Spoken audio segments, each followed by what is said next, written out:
Eu fui traída depois de 43 anos de casamento sólido, 3 anos, e como dói. Maravilhosa. Quando a gente fala sobre a palavra traição, nossa, isso daí gera pano pra manga, sabe? Ainda mais falando aqui, né, aberto pra todo mundo. O que eu te falo é o seguinte, eu posso aprofundar sobre isso, inclusive meus alunos vão saber mais sobre a traição, tá? Porque ali o pessoal já vai estar mais preparado, certo? Mas aqui o que eu te falo sobre traição é o seguinte. Primeiro nós temos que perceber qual é a nossa postura dentro do relacionamento. Isso é independente que seja homem ou mulher. Às vezes a gente se posiciona ali como mãe do marido ou como filha do marido, tá? Isso é vice-versa. Tem homens que se posicionam como filhos da esposa também, ou como pai da esposa, enfim, vira aquele rolo. O que vai acontecer para essa pessoa, para esse parceiro que está recebendo um amor de mãe ou de pai? Vai acabar buscando também um relacionamento fora, porque ele vai buscar aquela pessoa que esteja posicionada como uma mulher ou como um homem mesmo, o marido ou como a esposa, aquela pessoa apaixonada que vem, que vai fazer, se satisfazer juntos, tá? Então é muito importante você observar essa parte. Ai, Pri, mas a culpa é dele. Não, gente, não é isso, não é culpa do outro.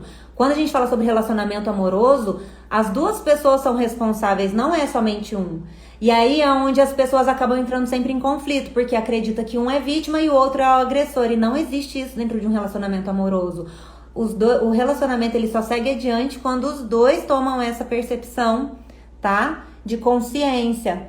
Então, assim, o quanto que você ainda ficou focada no fim do relacionamento... Deixa eu ver, depois de 43 anos. Ah, tá, e 3 anos. Então, você está até hoje dentro da relação. Nesse ponto, o que eu te oriento é o seguinte, maravilhosa. Todo mundo, quando acaba sendo traído... Eu falo isso por experiência própria. Não foi meu marido que me traiu, viu, gente? Foi na época que eu tinha namorado. Então, foi um rolo também. Já levei aí. Nossa, foi terrível. Só que assim, eu percebia que internamente... eu carregava uma postura do tipo assim, eu sou a 100% certa, eu não faço nada errado. Ou seja, eu me colocava num pedestal ali como se eu fosse a santa. Como se eu nunca errasse. E aí o relacionamento ele vai por água abaixo mesmo. E aí é dentro dessa análise, tá? Que a gente começa a observar. Quando a gente sai desse patamar de achar que a gente é 100% certa, 100% perfeita... a gente passa a olhar para o outro e reconhecendo ele como um ser humano que também está sujeito a errar, assim como nós, certo? E aí o que vai acontecer? Cabe a você tomar uma atitude para compensar essa carga de energia da traição, porque é como se fosse uma carga que você recebesse. Então, como você pode retribuir isso? Aí fica a seu critério. É como se fosse um troco, mas esse troco não existe raiva. Nesse troco é como se fosse assim... bom, eu te entrego na mesma intensidade que você fez por mim. Pri, você tá falando pra eu trair? Não, não tô falando pra você trair, mas cada pessoa escolhe a sua postura. Então tem mulheres que vão ali gastar o dinheiro do marido, tem mulher que vai e faz a mesma coisa, mas elas vão fazer alguma coisa pra descer desse patamar que elas se posicionaram como se fosse a santa. Aí quando sai, o relacionamento se equilibra e aí ambos... o homem e a mulher conseguem seguir adiante dentro do relacionamento com uma compensação, olhando e reconhecendo que os dois são culpados e responsáveis, entendeu? Pelo relacionamento para que ele possa seguir adiante. Fora isso, vai acontecer da mulher ou do marido que foi o traído ou a traída de ficar ali remoendo essas dores internamente. Pri, desde a minha gestação, meu esposo se distanciou e agora só fala em separação, maravilhosa. Quando a mulher engravida, ela assume a função mãe. E às vezes a mulher acaba esquecendo do marido. Eu falo isso porque eu já passei por isso, gente. Então eu falo isso com todas as letras. Às vezes nós, como mulheres, a gente esquece do marido. Né? Tipo, ai, tudo é o neném, a mulher sai da cama pra ficar lá dormindo com o neném e vira aquela coisa, né? E aí esquece. E aí o que acontece? Presta atenção de novo nisso daqui que eu vou mostrar. Na dinâmica do relacionamento amoroso, tá a mulher aqui e o marido vem antes. Lembra sempre da hierarquia. Quando o marido vem antes, aí depois vem a criança... A mãe faz o quê? Vixe, olha, sai aqui do lugar de esposa e ela assume somente a função mãe. E ela esquece aqui dele. E aí é onde essa mãe começa a não dar mais atenção, não dar mais carinho, não tem mais aquele fogo, aquele tesão de ficar do lado do marido. E as coisas parece que começam a mudar. Realmente, quando o filho vem pra vida, muitas coisas mudam. Mas cabe ao casal resolver a melhor forma que vai ficar para os dois. Porque antes de vir o filho, quem veio primeiro? O marido. E as mulheres às vezes esquecem isso. Isso serve também para um relacionamento com o homem. Às vezes o homem assume a função pai e acha que tem que ficar cuidando ali do filho como pai e esquece também que tem esposa. Isso é para todos os lados, tá? Então o que vai acontecer? É você assumir a sua função esposa.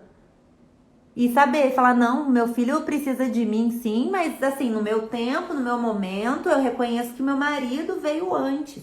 E pronto. Por isso que muitos relacionamentos amorosos ou casamentos acabam indo assim, ó, por água abaixo.